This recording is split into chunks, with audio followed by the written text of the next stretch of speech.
السلام عليكم ورحمة الله وبركاته. اللهم صل وسلم وبارك على سيدنا محمد وعلى آله وصحبه أجمعين. النهاردة هنعمل غريبة مع بعض بكل بساطة، وأقولك التكات بتاعها اللي خليها تنجح معاكي وتبقى دايبة معاكي كده في البق وتدوب معاكي وناعمة جدا. شايفين ناعمة معايا ازاي وبتتفتح بتتعمل ازاي دايبة في ايديا ازاي. هقولك ازاي تنجح معاكي كده. شايفين وحلوة ازاي ولا زادت ولا حاجة، بنفس الحجم اللي احنا دخلنا بيها. هنا معانا نص كيلو دقيق وربع كيلو سمنة و100 جرام سكر. والدقيق ده طبعا انا هوريكي معايا ان الدقيق انا مخدتوش كله، هي على حسب كل نوع دقيق بياخد معاكي قد ايه، يعني حسب كل دي بيختلف عن التاني. فانا هعرفك ازاي تنجح معاكي وازاي تاخد كمية الدقيق او ما تاخدوش كله على حسب. هنا دي معانا ربع كيلو سمنة بلدي ساقعة، حطها في التلاجة لحد ما سقعت. قطعتها كده بالسكينة عشان تضرب معايا بكل سهولة. اهم حاجة تبقى السمنة ساقعة، وياريت تكون سمنة بلدي عشان هي اللي بتدي طعم حلو للغريبة. 100 جرام سكر بودرة. هنحط السمنة على السكر وهنضربهم لحد ما لونهم يفتحها خالص وبيضهم.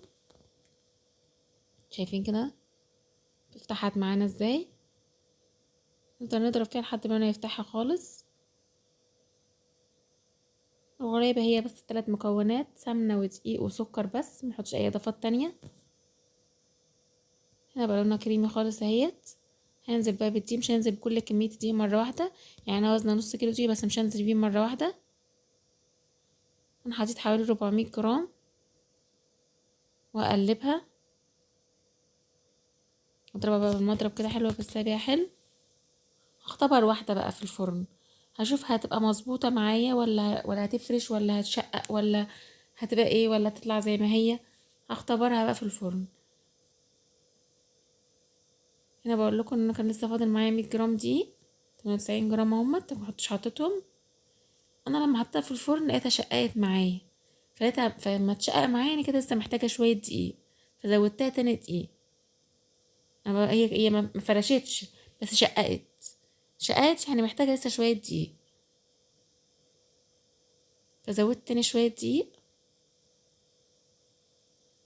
يعني انا حطيت النص كيلو كله، فضل بس 38 جرام من النص كيلو. حطيت بقى تاني كده واختبرتها تاني، وهتفضل 39 جرام من ال 500 جرام.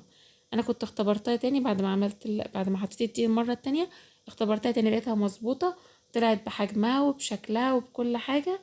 إيه خلاص بقى مشيت، ما حطيتش دقيق تاني.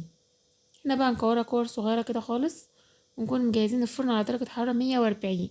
الغريبة اهم حاجة التسوية بتاعها تبقى على الهادي جدا، وما تاخدش منك ولا لون ولا من تحت ولا من فوق ولا من اي حاجة، تطلع بلونها زي ما انت حطاه.